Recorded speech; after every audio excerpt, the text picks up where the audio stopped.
পাঁচটা জিনিস: নিয়াত, সকালকে কাজে লাগানো, স্ক্রিন টাইম কন্ট্রোল, সালাত ম্যানেজমেন্ট, ছোট ছোট অভ্যাস। এই জিনিসগুলো শুনতে এরকম, কিন্তু যদি চেষ্টা করি ইনশাআল্লাহ দেখবেন জীবনে একটা বরকতে ভরে গেছে। আল্লাহ যেন কবুল করেন। একজন প্রশ্ন করেছেন যে শেখ, টাইমে বরকত পাই না, কি করতে পারি, দয়া করে আমাকে একটু জানাবেন। প্রিয় ভাইরা, আমরা সত্যি সত্যি এখন দেখি এই শুক্রবার শেষ হয়ে আবার জুমাবার চলে আসলো, এই দেখতে দেখতে দিন চলে গেল, তাই না? জোহরে খেতে খেতে আসলে আজান দিয়ে দিল, হায়াতটাও এভাবে শেষ হয়ে যাচ্ছে। অথচ আগেকার সালাফদের জীবনে কি বরকত! ইমাম নববী 38-39 বছর মাত্র হায়াত পেয়েছেন, এমন খেদমত করে গেছেন, হাদিসের প্রত্যেক মুসলমান ফায়দা পাচ্ছে। আর আমার বয়স 60 বছর হয়ে যায়, কোন টাইমে বরকত নাই। আমি আপনাদেরকে বলবো, তরুণ এবং ইয়াংরা, আমি 5টা বিষয়ের কথা আপনাদেরকে বলে দিতে পারি, তবে অনুরোধ হচ্ছে এটা যদি মানার নিয়তে শোনেন তাহলে বলতে পারি।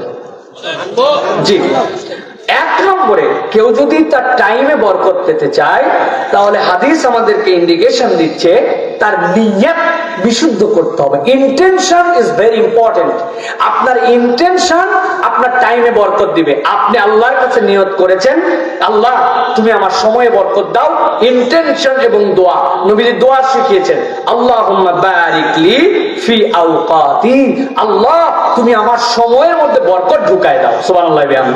তাহলে আপনার ইন্টেনশন পরিষ্কার হতে হবে।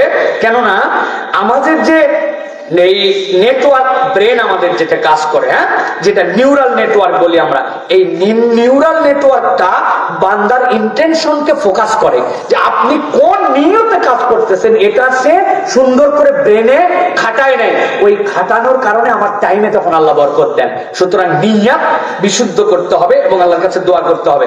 2 নম্বর যেটা বলবো সেটা হচ্ছে, নবীজি বলছেন সকালকে কাজে লাগাও। আল্লাহ নবী বলছেন আমার উম্মতের সকালের মধ্যে বরকত ঢুকায় দেওয়া হয়েছে। সুবহানাল্লাহ। আমাদের সকাল হয়েছে 9:30টায়, কেমনে আমার বরকত হবে? আপনি জানেন না, আমার বাচ্চা কাচ্চা নিয়ে যখন আমি গ্রামে যাই, আমাদের 4 মেয়ে, ফজরের নামাজের পরে সবগুলো উঠে গেছে একদম। ফজরে ওঠার পরে এরপরে বাড়িতে ঘোরা ফেরা, গ্রামে পুকুর ছেঁচতে, একটা বাচ্চা কাচ্চারা গেছে, সবাই পুকুর ছেঁচতে আনন্দ ফুর্তি কইরা সব শেষ। ঘড়িতে তাকায় দেখে সকাল 10টা বাজে। ওদের তো মাথা খারাপ যে বাবা 10টা বাজে কেবল, অথচ 6টা থেকে 10টা 4 ঘন্টার সময়।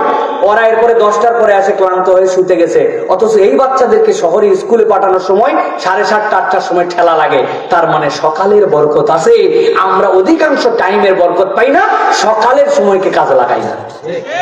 3 নম্বরে প্রিয় ভাইরা, মনে রাখতে হবে যে আমাদের যে একটা কর্টিসল নামে আমাদের ব্রেনের একটা হরমোন আছে, ওই হরমোনটা সকালবেলায় সবচেয়ে বেশি অ্যাক্টিভ থাকে। আল্লাহ অ্যাক্টিভ করে দেন। আপনার কর্টিসলকে আপনি অন্য সময় যেভাবে কাজে লাগাতে পারবেন না, সকালে যেটা আল্লাহ লাগান। এটা 2 নম্বর। 3 নম্বর যেটা বলবো, স্ক্রিন টাইম ম্যানেজমেন্ট করতে হবে। আমাদের মোবাইল, ইউটিউব, ফেসবুক আমাদেরকে শেষ করে দিছে। আমি এটার উপর বেশি কথা বলবো না, 2টা টিপস দিব, যদি রাখতে পারেন দেখবেন কালকের থেকে ফায়দা। 2 সময়ে মোবাইল ব্যবহার করা যাবে না।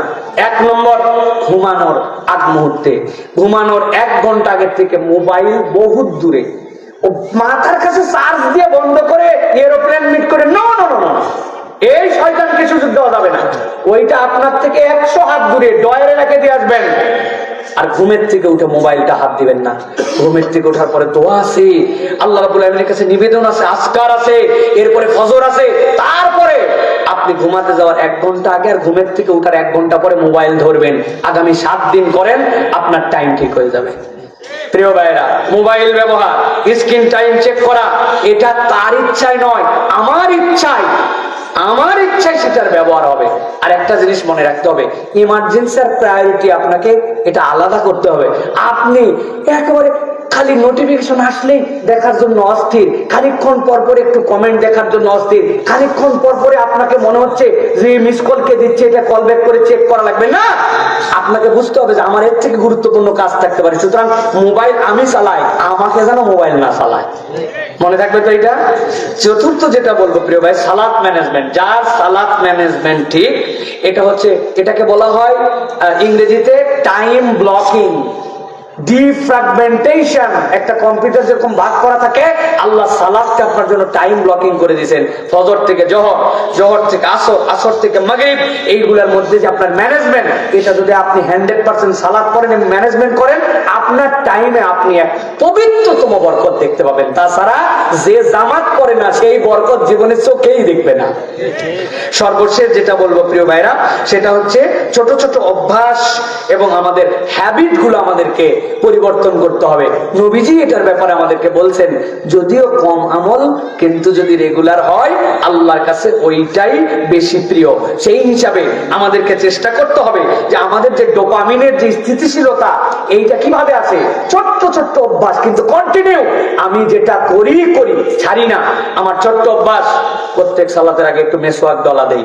ছোট্ট অভ্যাস, আমি একটু আতর লাগাই। দিনে একবার আমার স্যান্ডেলটা একটু মুছে নেই। আমি একটু খাবার সময় আদবের সাথে বসে মোবাইল ব্যবহার। ছোট্ট অভ্যাস কিন্তু কন্টিনিউ 10 বার আল্লাহুম্মা সাল্লি আলা মুহাম্মাদ, আল্লাহুম্মা সাল্লি আলা মুহাম্মাদ, এটা আমার একটা আমল। ছোট প্রত্যেকদিন সকালে যখন বের হয় প্রথম মিসকিনকে কিছু না কিছু দেই। আমার অভ্যাস, ছোট্ট আমল কিন্তু বাদ যাবে না। বৃহস্পতিবার 100% আমি আঙুলের চারা ফেলে দেই, পবিত্র হই। ছোট কিন্তু বাদ যাবে না। এইটা যদি কেউ ম্যানেজমেন্ট করতে পারে তাহলে তার কি হবে, তার জন্য তখন এই প্রোডাক্টিভিটি বেড়ে যাবে, তার প্রোডাকশন করার ক্ষমতা বেড়ে যাবে। তাহলে 5টা জিনিস: নিয়াত, সকালকে কাজে লাগানো, স্ক্রিন টাইম কন্ট্রোল, সালাত ম্যানেজমেন্ট, ছোট ছোট অভ্যাস। এই জিনিসগুলা শুনতে এরকম, কিন্তু যদি চেষ্টা করি ইনশাআল্লাহ দেখবেন জীবনে একটা বরকতে ভরে গেছে। আল্লাহ যেন কবুল করেন।